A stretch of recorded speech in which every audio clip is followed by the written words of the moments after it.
kind of curious though. If the Vanguard inherent advantage is the late game, should your goal in the early game to be survive instead of rushing? So the problem that you run into is that against Infernals, you have to put pressure on. Because if you throw the, you know, if you just play fully defensive and turtle up, you're not going to be able to compete against their ability to get momentum. Because if they get every camp, right, and you let them take bases faster than you, then they're just going to roll you over because of their imp production. They have an ability that lets them reset the cooldowns on their buildings.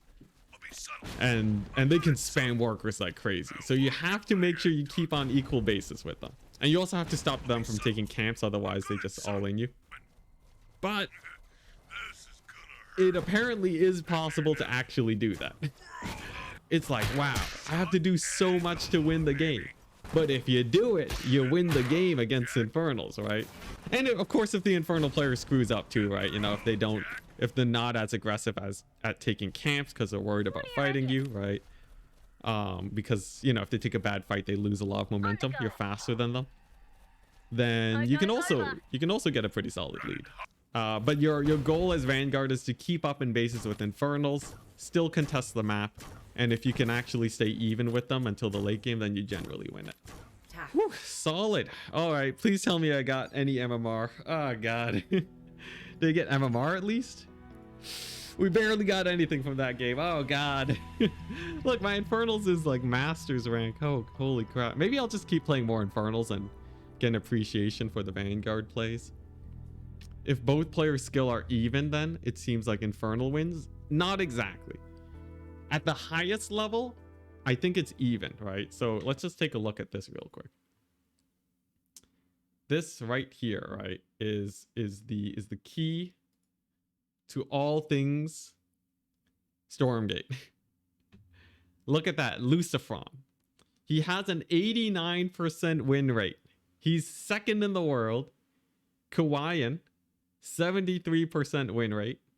Notably, both of these players have a lower win rate than the Infernals. So you could glean from that probably Infernals are favored, right? And if you look lower, it's an Infernal fest, all right? Out of everyone that is Masters, it's like, you know, 80% Infernals. Still though, at the highest tippy toppest level, right? If you're Lucifron, you don't care about Infernals that much. So, you know, there's definitely a way to beat them with just skill. The holy crap, man. There's so many Infernals. You can see us here, right? At 56. Top 56. But yeah, so at the highest level, it's still pretty Infernal favored. If you scroll down a bit, right, at like the mid tier, you start to see a couple more Vanguards are still pretty Infernal favored. But I think if you dip below Diamond, I think you start seeing a lot more Vanguard wins. Purely because players are just really hard at killing each other early on. They don't have the timing pushes set up. So what you end up seeing is like both players get to late game, and a late game Vanguard army is terrifying to deal with. I think like maxed out 300 Vanguard annihilates Infernals. There's like nothing they can really do to beat, like, you know, 5 Atlas with drops, a million Exos, right?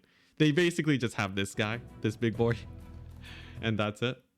Though, you know, I think hard balance and tweaking isn't their prerogative in the beta, because they're still adding a lot of units. They still have to add tier 3, and that's going to mix it up like crazy. So if they waste all their time fine-tuning it right now, once they add in more units, it's going to change everything. Obviously, they still want the game to be fun and playable, but I think where they're at right now is fine.